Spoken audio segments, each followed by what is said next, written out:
Hello friends and greetings for the day. Welcome back to another tutorial on ISTQB Agile Tester Sample Questions discussion. And today as well we are continuing with chapter 2, which is Agile Testing Principles, Practices and Processes. And we will be looking at the next set of questions which are remaining from the chapter 2. The very first question for today is question number 23, and here we will be talking about what exactly are a tester's responsibility and task related to agile projects.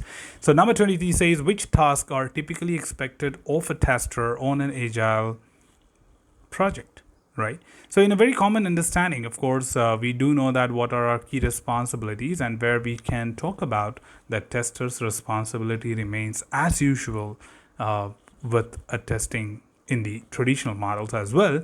The major intention at this point of time should be towards what is conflicting with a whole team approach and what is conflicting with the key characteristics of agile, because many people get influenced that a agile team is comprising of everyone who can do everything, and then testers are not the only person who should know what is testing. They should also know programming and sort of thing, blah blah blah. So we don't have to get influenced by that and then come to the conclusion for the right answer on this question. So we have got 5 different tasks listed here. Number 1 says decide on user acceptance. Again, right? Decide on user acceptance. No, not at all.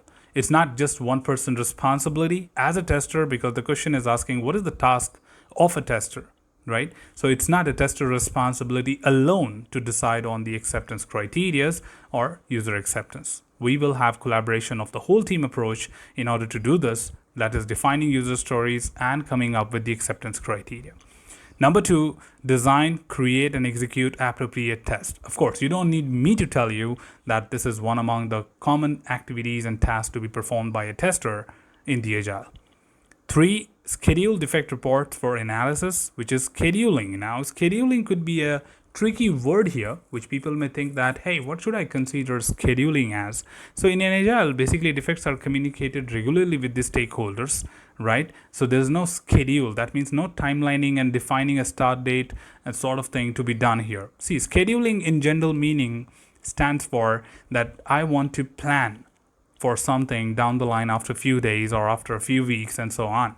So scheduling something is all about that I have decided that I'll do something on this Saturday. I've decided something which I'll do next Wednesday. That's what is called as a schedule, right? Scheduling a defect report for analysis is spontaneous. That means it just goes simultaneously, as in when you find it, you just let the stakeholder know about it through the report and assign them, right? So it's not something waiting for a confirmation or a good time to get started and sort of thing. So that's where point number 3 or task number 3 is not correct. 4, automate and maintain test. Again, automation is our responsibility being a tester, and maintaining them over a period of time is also a tester key responsibility, right? Now, I think we almost got our answer, but we'll still check it out with the V. That is 5, improve program logic by pair programming. Improving program logic is a developer key expectation. So pair programming is typically done using 2 developers, testers, but testers are not expected to improve program logic at all, right? But if you remember in some of our discussions in chapter 2, we did tell you that pairing can be done between 2 developers, 2 testers, or developer and tester. Okay, that's a possibility, which is true, but it's not about fixing the program logic, right? Or improving the program logic. It's more about understanding the context of a requirement and then implementing it, right? So that's where option 5 or task number 5 becomes incorrect. So put together overall and coming to the conclusion, the right answer here is C, that is 2 and 4. 2, design, create, and execute appropriate test. 4, automate and maintain and test is the right answer. Well, moving on to the next question, and this is 24. Which of the following is not a typical task performed by the tester within an agile team? That's another way of asking you the similar question, but in a way that which is not a task. That means in this case, 3 options will be related to tester and 1 will be not just related to tester. So not is a very common word which they quite often use in the examinations, and they kind of like tricky around. So just be careful with the word not. I'm writing it in big and bold, but in the examinations, it will be in the same font as of that of the question. So option A says to automate, test, and maintain them. We just now learned it, so it's very easy and straightforward that it's one of the tester tasks. B, to mentor and coach other team members on what, right? Of course, mentoring and coaching team members on testing related aspects is one of our responsibilities. But if you pay attention, this question was a little weird because see, they did not mention the context on what. But yes, mentoring and coaching, which is not a task of a tester. So in that context, they have established the context of testing, saying that, hey, we are talking about testers. Can they be coach and mentor to other team members? Answer is yes, right? So it's not tricky any longer. So point is, generally we feel that an option could be weird because it's missing some context, but they go in relationship with the questions. The question said we are talking about testers and can they be coach or mentor or not? So in that case, yes, B is one among the activities of a tester.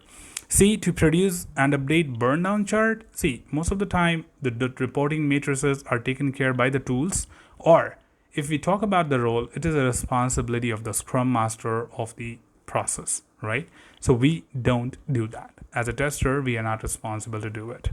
And D, to participate in code analyzing activities. Of course, within Agile, the testers will certainly participate in the code review events and contribute from the perspective of testing that what can be done better, right? We may not be writing the codes, but we can participate to gain understanding about the code being written. So yes, we do participate in code reviews. So again, very straightforward, given that we just discussed in the previous question. The right answer here is C, to produce and update burn down charts is not a typical task performed by tester within an Agile team. It's a responsibility of the tool or the Scrum Master.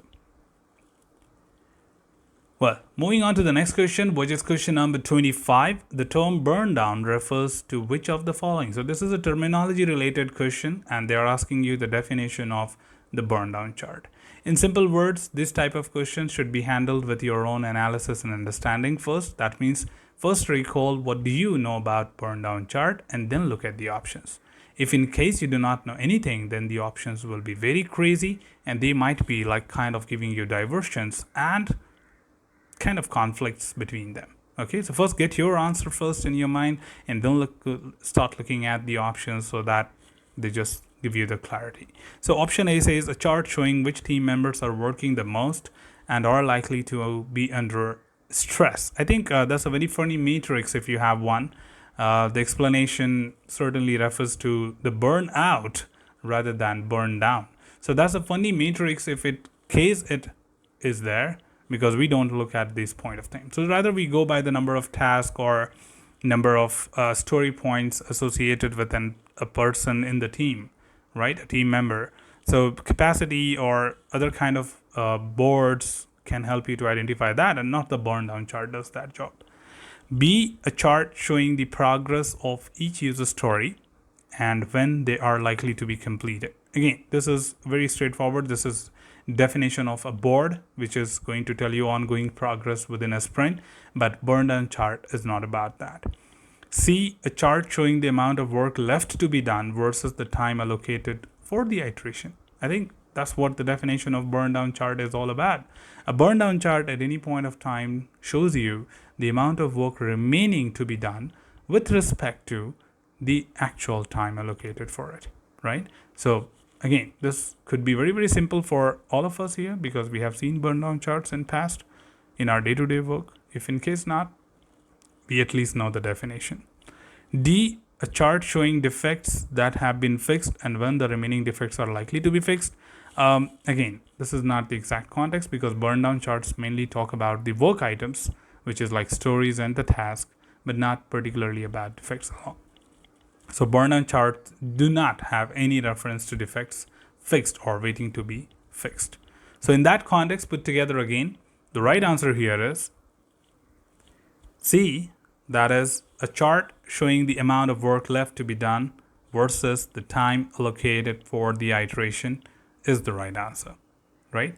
So put together, we just completed the questions from the chapter 2, and tomorrow we'll be starting with our chapter 3 of the set A, and looking forward to have some good questions from there as well. So that's all from this particular tutorial team. Should you have anything else, feel free to comment below. I'm always there to address your queries and answer them well. Till then, keep learning, keep exploring, keep understanding the context. Thanks for watching the video team, and happy learning.